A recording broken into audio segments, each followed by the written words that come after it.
কিডনিতে এবং পাকস্থলীতে যদি পাথর হয় তাহলে আপনি কি করবেন? মনে করেন আপনার তো হয় নাই, যে কোনো মুহূর্তে হইতে পারে, অথবা আপনার পরিবারে যে কারো হইতে পারে, তো আপনার বাড়ির আশপাশে যে কারো হইতে পারে।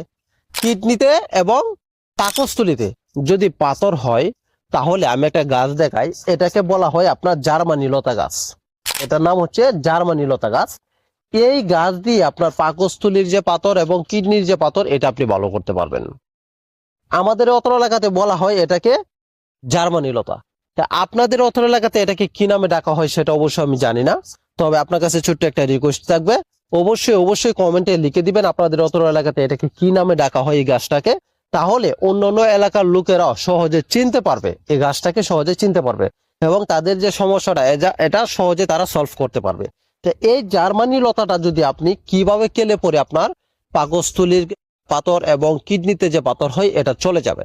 আপনি প্রতিদিন কি করবেন, 3 থেকে 4টি পাতা আপনার হালকা একটু লত সহ, মানে 3 থেকে 4টি পাতা পরিমাণে যতটুকু লত থাকে ততটুকু পরিমাণে লত, এবং 3 থেকে 4টি পাতা আপনি প্রতিদিন একবার করে চাবিয়ে খাবেন।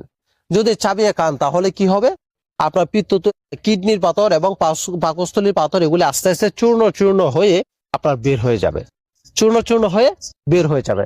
তো অবশ্যই ফ্রেন্ডস, আপনারা এটা এভাবে প্রতিদিন খাবেন যাদের পাকস্থলীতে পাথর এবং কিডনিতে পাথর, তাহলে আপনাদের এই সমস্যাটা সম্পূর্ণ চলে যাবে। ছোট্ট একটা রিকোয়েস্ট থাকবে আপনার কাছে, যদি ভিডিওটি ভালো লেগে থাকে তাহলে প্লিজ একটু ভিডিওটা শেয়ার করে দিবেন।